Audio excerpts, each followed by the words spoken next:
പശ്ചിമേഷ്യയിലെ സംഘർഷ ഭൂമിയിൽ പൊടിപടലങ്ങൾ ഇപ്പോഴും പൂർണ്ണമായിട്ട് അടങ്ങിയിട്ടില്ല. ഇറാനിലെ പ്രധാന ഊർജാടിസ്ഥാന സൗകര്യങ്ങൾ ലക്ഷ്യമാക്കി നടന്ന ബോംബ് ആക്രമണങ്ങൾക്ക് പിന്നാലെ ലോകം ആശങ്കയോടെ നോക്കിക്കൊണ്ടിരിക്കുമ്പോഴാണ് ഒരു അപ്രതീക്ഷിത നീക്കം സംഭവിക്കുന്നത്. വെറും 48 മണിക്കൂറിനുള്ളിൽ നടന്ന നയതന്ത്ര ചർച്ചകളെ ചൂണ്ടിക്കാട്ടി American president Donald Trump Iranian power പ്ലാന്റുകളെതിരായ സൈനിക ആക്രമണങ്ങൾക്ക് 5 ദിവസത്തെ താൽക്കാലിക വിരാമം പ്രഖ്യാപിച്ചിരിക്കുകയാണ്. ട്രൂത്ത് സോഷ്യൽ വഴി നടത്തിയ പ്രഖ്യാപനത്തിൽ നല്ലതും ഉൽപാദനക്ഷമവുമായിട്ടുള്ള ചർച്ചകളാണ് ഈ തീരുമാനത്തിന് പിന്നിലെന്ന് അദ്ദേഹം അവകാശപ്പെടുന്നു. എന്നാൽ ഈ ഒരു പ്രഖ്യാപനം സമാധാനത്തിന്റെ തുടക്കമാണോ അതോ അതൊരു നയതന്ത്രപരമായിട്ടുള്ള ഇടവേളയോ എന്ന ചോദ്യമാണ് ഇപ്പോൾ ലോകം ചുറ്റിപ്പറ്റി നടക്കുന്നത്. എന്തായാലും ട്രംപിന്റെ പ്രസ്താവനയിൽ പ്രത്യക്ഷപ്പെട്ട ആത്മവിശ്വാസം അമേരിക്കയും ഇറാനും തമ്മിൽ ഒരു പുതിയ നയതന്ത്ര വഴിത്തിരിവ് ആരംഭിച്ചതിന്റെ സൂചനയായിട്ട് തോന്നിച്ചു. ആഴത്തിലുള്ളതും വിശദവുമായ ക്രിയാത്മക ചർച്ചകൾ നടന്നുവെന്നും പശ്ചിമേഷ്യയിലെ ശത്രുതയ്ക്ക് പൂർണ്ണമായിട്ടുള്ള പരിഹാരം ലക്ഷ്യമിട്ടുള്ള ശ്രമങ്ങളാണ് ഇത് എന്നും ട്രംപ് അവകാശപ്പെടുകയാണ്. 5 ദിവസത്തെ ഇടവേള യുദ്ധം അവസാനിപ്പിക്കാൻ വഴിയൊരുക്കുമെന്ന് ട്രംപ് പ്രതീക്ഷ പ്രകടിപ്പിക്കുകയും ചെയ്യുന്നുണ്ട്. എന്നാൽ ഈ പ്രതീക്ഷകൾക്ക് മറുവശത്ത് ഇറാനിൽ നിന്നുള്ള പ്രതികരണം തികച്ചും വ്യത്യസ്തമായിരുന്നു.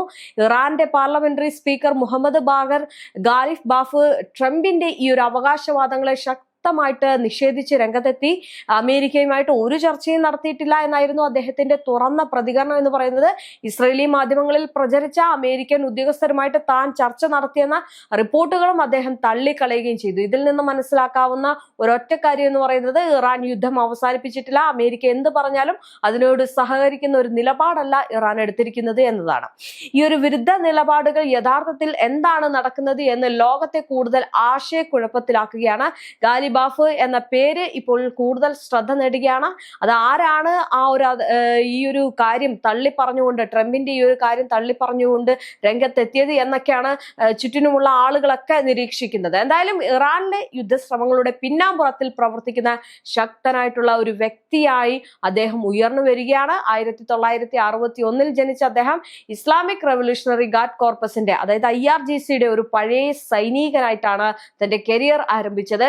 ഇറാഖ് യുദ്ധകാലത്ത് കമാൻഡറായി പ്രവർത്തിച്ച അദ്ദേഹം പിന്നീട് സൈനികവും സിവിലിയനും ഉൾപ്പെടുന്ന നിരവധി പ്രധാന സ്ഥാനങ്ങൾ കൈകാര്യം ചെയ്തു. ഇറാൻ പോലീസ് മേധാവി, മേയർ, ഇപ്പോൾ പാർലമെന്റ് സ്പീക്കർ, ഇങ്ങനെ വിവിധ മേഖലകളിൽ സ്വാധീനം വ്യാപിപ്പിച്ച വ്യക്തിയാണ് ഗാലിബാഫ്. അങ്ങനെ പുതിയൊരു പടനായകൻ ഈ പറയുന്നത് പോലെ തന്നെ ഇറാന്റെ നീക്കങ്ങളെ അല്ലെങ്കിൽ ഇറാന്റെ നിലപാടുകളെ വ്യക്തമാക്കി രംഗത്തെത്തുകയാണ്. ഇത് അമേരിക്കയെ വല്ലാതെ ഭയപ്പെടുത്തുന്നു. ഓരോരോ നേതാക്കന്മാർ വരുന്നു, ഓരോരോ അത്യാധുനിക ബോംബുകൾ അല്ലെങ്കിൽ ഈ പറയുന്നത് പോലെ തന്നെ മിസൈലുകൾ പരിചയപ്പെടുത്തുന്നു. അങ്ങനെ ഓരോ തവണയും ഇറാന്റെ ഘട്ടങ്ങൾ മാറി മറിഞ്ഞുകൊണ്ട് ഒരു മറുപടി അമേരിക്കയ്ക്കും ഇസ്രായേലിനും നൽകുകയാണ്. എന്തായാലും പറഞ്ഞതിലേക്ക് വരാം. അദ്ദേഹത്തിന്റെ രാഷ്ട്രീയ ജീവിതം എപ്പോഴും ഉയർച്ചകളും വിവാദങ്ങളും നിറഞ്ഞതായിരുന്നു. പ്രസിഡന്റ് തെരഞ്ഞെടുപ്പിൽ പലതവണ മത്സരിച്ചെങ്കിലും വിജയിക്കാൻ സാധിച്ചില്ല. എന്നാൽ അധികാരത്തിന്റെ കേന്ദ്രത്തിൽ നിന്ന് ഒരിക്കലും അകലാതെ നിന്നു. 12 വർഷം ഇറാൻ മേയറായിട്ട് സേവനം അനുഷ്ഠിച്ചപ്പോൾ നഗര വികസനത്തിൽ അദ്ദേഹത്തിന്റെ സാങ്കേതിക സമീപനം ശ്രദ്ധ നേടി. അതേസമയം തന്നെ സാമ്പത്തിക അഴിമതി ആരോപണങ്ങളും അദ്ദേഹം പിന്തുടർന്നു. എന്തായാലും പ്രതിഷേധങ്ങളെ അടിച്ചമർത്തുന്നതിൽ അദ്ദേഹത്തിന്റെ പങ്ക് ഏറെ വിവാദങ്ങൾ സൃഷ്ടിച്ചിരുന്നു. ഇപ്പോഴിതാ ഈ ഒരു സാഹചര്യത്തിൽ ഗാലിബാഫ് ഇറാന്റെ യുദ്ധതന്ത്രങ്ങളുടെ പ്രധാന ശില്പിയായിട്ട് മാറിയിരിക്കുമെന്നാണ് വിദഗ്ധർ വിലയിരുത്തുന്നത്. സൈനിക സുരക്ഷ, രാഷ്ട്രീയ മേഖലകളെ ഒരുമിച്ച് ബന്ധിപ്പിക്കാൻ കഴിയുന്ന അപൂർവ നേതാവാണ് അദ്ദേഹം. ഈ യുദ്ധത്തിന്റെ ദിശയും തന്ത്രങ്ങളും നിർണ്ണയിക്കുന്നതിൽ അദ്ദേഹത്തിന്റെ പങ്ക് നിർണായകമാണെന്ന അഭിപ്രായവും ശക്തമാണ്. ട്രംപ് പരാമർശിച്ച ഉന്നത വ്യക്തി ഗാലിഫ് ബാഫ് തന്നെയാണോ എന്ന ചർച്ചയും ശക്തമാകുകയാണ്. ചിലപ്പോൾ റിപ്പോർട്ടുകൾ പ്രകാരം അമേരിക്കൻ ഭരണകൂടം ഇറാൻ പാർലമെന്റ് സ്പീക്കറുമായിട്ട് ആശയവിനിമയം നടത്താൻ ശ്രമിച്ചു എന്ന് പറയുന്നുണ്ട്. ട്രംപിന്റെ പ്രത്യേക ദൂതനായ സ്റ്റീവ് വിറ്റ്കോഫും ഈ ഒരു ഉപദേഷ്ടാവായ ജാരഡ് കുഷറും ഉൾപ്പെടെയുള്ളവരുമായിട്ട് ഗാലിഫ് ബാഫും ബന്ധപ്പെട്ടിരുന്നു എന്ന സൂചനകളും പുറത്തു വരുന്നു.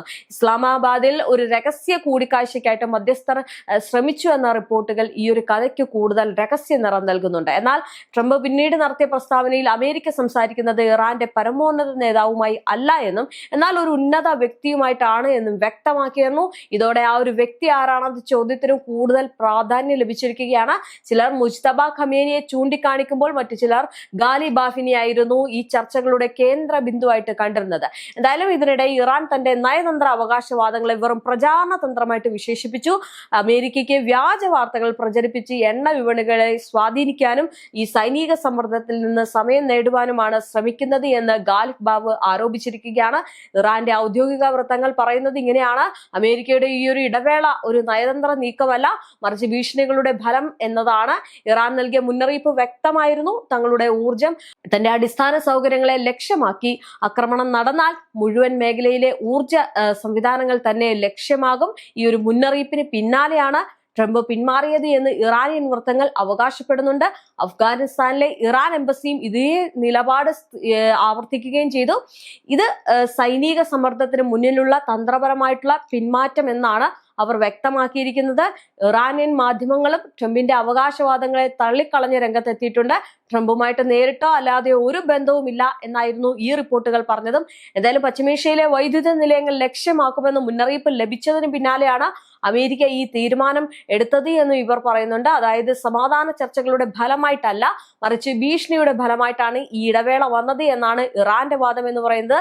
അതങ്ങനെ തന്നെ ആയിരിക്കും. കാരണം ഈ എപ്പോഴും സ്വീകരിക്കുന്ന നയം തന്നെയാണ് ഇവിടെ പ്രത്യേകിച്ചും ഈ പറയുന്ന അമേരിക്ക ഇറക്കിയിരിക്കുന്നത്. അതായത് ഒന്ന് പിന്നോട്ട് വലിയുന്നത് ഒരിക്കലും അതൊരു സമാധാനം കൊണ്ടുവരാനോ ഒന്നിനുമല്ല, മറിച്ച് അവരുടെ കുറച്ചുകൂടി ഈ പ്രതിരോധ ശേഷി വർദ്ധിപ്പിക്കാനും അല്ലെങ്കിൽ അവർക്ക് ഉണ്ടായ നഷ്ടങ്ങളൊക്കെ ഒന്ന് നികത്തി ഒരു 5 ദിവസം അവർക്ക് സമയം എടുക്കേണ്ടി വരുന്നത് വലിയൊരു തിരിച്ചടി കൊടുക്കാൻ വേണ്ടിയിട്ടാണ്. ഇതെല്ലാം അറിയാവുന്നതാണ് ഇറാന്. അതുകൊണ്ട് തന്നെയാണ് ഇറാൻ ഈ വാദത്തിൽ നിന്ന് പിന്മാറി, അല്ലെങ്കിൽ ഈ പറയുന്ന ട്രംപ് പറഞ്ഞ കാര്യങ്ങൾ പച്ചക്കള്ളമാണ്, ഇത്തരം കാര്യങ്ങൾ നടന്നിട്ടില്ല എന്ന് പറഞ്ഞ രംഗത്തെത്തുന്നത്.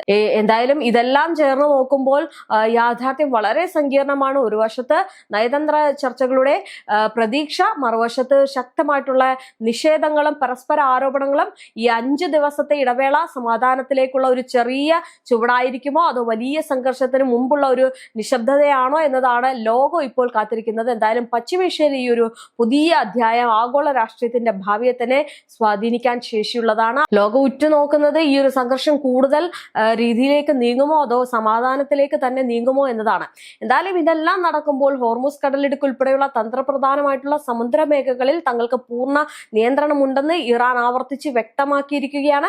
പേർഷ്യൻ ഗൾഫ്, ഒമാൻ തീരം, ഹോർമുസ് കടലിടുക്ക് എന്നിവിടങ്ങളിൽ ഇറാന്റെ സൈന്യ സ്വാധീനം ശക്തമാണെന്ന് നിലവിലെ സാഹചര്യത്തിൽ നാവിക മൈനുകൾ വിന്യസിക്കേണ്ട ആവശ്യമില്ല എന്നും ഇറാനിയൻ സൈനിക വക്താവ് അറിയിക്കുകയാണ്. ഇറാന്റെ ഖദം അൽ അൽബിയ സെൻട്രൽ ഹെഡ്ക്വാർട്ടേഴ്സ് വക്താവിനെ ഉദ്ധരിച്ച് IRGC-യുമായി ബന്ധപ്പെട്ട മാധ്യമങ്ങളാണ് ഈ വിവരം പുറത്തുവിട്ടിരിക്കുന്നത്. കടലിടുക്ക് അതീവ സമർത്ഥമായും കരുത്തോടെയുമാണ് ഇറാൻ കൈകാര്യം ചെയ്യുന്നത് എന്നും ഒരു മുന്നറിയിപ്പ് അമേരിക്കയ്ക്ക് നൽകുകയാണ്. മേഖലയുടെ സുരക്ഷ ഉറപ്പാക്കാൻ ഏത് മാർഗവും സ്വീകരിക്കുമെന്ന് ഈ ഇറാൻ മുന്നറിയിപ്പ് നൽകുന്നു. അയൽ രാജ്യങ്ങൾക്കല്ലാതെ പുറത്തുനിന്നുള്ള ശക്തികൾക്ക് ഈ വിഷയത്തിൽ ഇടപെടാൻ അവകാശമില്ല എന്നും കൂടി കൂട്ടിച്ചേർത്തിരിക്കുകയാണ്. അതായത് യുദ്ധം അതികഠിനമായിട്ട് പോകാൻ വേണ്ടിയിട്ടുള്ള ഒരു രീതിയിലേക്കാണ് ഇറാന്റെ നിലപാട് എന്ന് പറയുന്നത്. നേരത്തെ ഇറാൻ തീരപ്രദേശങ്ങൾക്കോ അല്ലെങ്കിൽ ദ്വീപുകൾക്കോ ഏതെങ്കിലും തരത്തിലുള്ള ആക്രമണം ഉണ്ടായാൽ ഗൾഫിലെ സമുദ്രപാതകളിൽ മൈനുകൾ വിന്യസിക്കുമെന്ന് ഇറാന്റെ പ്രതിരോധ കൗൺസിൽ ഭീഷണി മുഴക്കിയിരുന്നു. എന്നാൽ നിലവിലെ സൈനിക കരുത്ത് ഉപയോഗിച്ച് തന്നെ മേഖലയെ നിയന്ത്രിക്കാൻ സാധിക്കുമെന്നാണ് പുതിയ പ്രസ്താവനയിലൂടെ ഇറാൻ വ്യക്തമാക്കുന്നത്.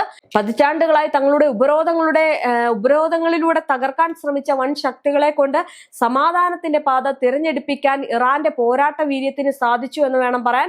മധ്യേഷ്യയുടെ ആകാശം ഇപ്പോഴും യുദ്ധമേഘങ്ങളാൽ മൂടിയിട്ടുണ്ട് എങ്കിലും ഇറാൻ എന്ന കാര്യത്തിനെ മറികടന്ന് മുന്നോട്ട് പോകാൻ അമേരിക്കയ്ക്ക് എളുപ്പമാവില്ല. ഈ ആഴ്ചയിലെ സംഭവങ്ങൾ അടിവരയിടുന്നുണ്ട്. എന്തായാലും 5 ദിവസം, ഈ 5 ദിവസം എന്തായിരിക്കും സംഭവിക്കുക എന്നത് ഉറ്റുനോക്കുകയാണ് രാഷ്ട്രീയ നിരീക്ഷകരും ലോകം മൊത്തവും. കാരണം ഈ 5 ദിവസം ഒരു സമയം എടുക്കുന്നത് അതിവലിയ ഒരു യുദ്ധത്തിലേക്ക് കടക്കാനാണോ എന്നതാണ് മറ്റു പലരുടെയും ചോദ്യം എന്ന് പറയുന്നത്. എന്തായാലും ഈ യുദ്ധത്തിനൊരു അവസാനം എന്നായിരിക്കും എന്നതാണ് എല്ലാവരും നോക്കിക്കാണുന്നത്. പക്ഷേ ഈ യുദ്ധത്തിന് അവസാനമില്ല എങ്കിൽ ലോകം മൊത്തം ഇരുട്ടിലാകും എന്നതിൽ സംശയമില്ല. അതുകൊണ്ട് എത്രയും വേഗം അതൊരു സമാധാനത്തിലേക്ക് കൊണ്ടുവരാനുള്ള ഒരു രീതിയിലൊക്കെ ഈ പറയുന്നത് പോലെ തന്നെ ചൈനയും റഷ്യയൊക്കെ രംഗത്തെത്തുന്നുണ്ട്. പക്ഷേ അത് ഏത് വിധത്തിൽ ആയിരിക്കും ആ ഒരു നിലയിലേക്ക് പോകുക അല്ലെങ്കിൽ ഒരു സമാധാനം കൊണ്ടുവരിക എന്നതാണ് ഇനി ശ്രദ്ധ കേന്ദ്രീകരിക്കേണ്ടത്. അതിനു വേണ്ടിയിട്ടാണ് ഇന്ന് ലോകരാജ്യങ്ങളും മുന്നിട്ടിറങ്ങുന്നത്. പക്ഷെ അത് എത്രത്തോളം സാധിക്കുമെന്നതാണ് ഇനി നോക്കിക്കാണേണ്ടത്.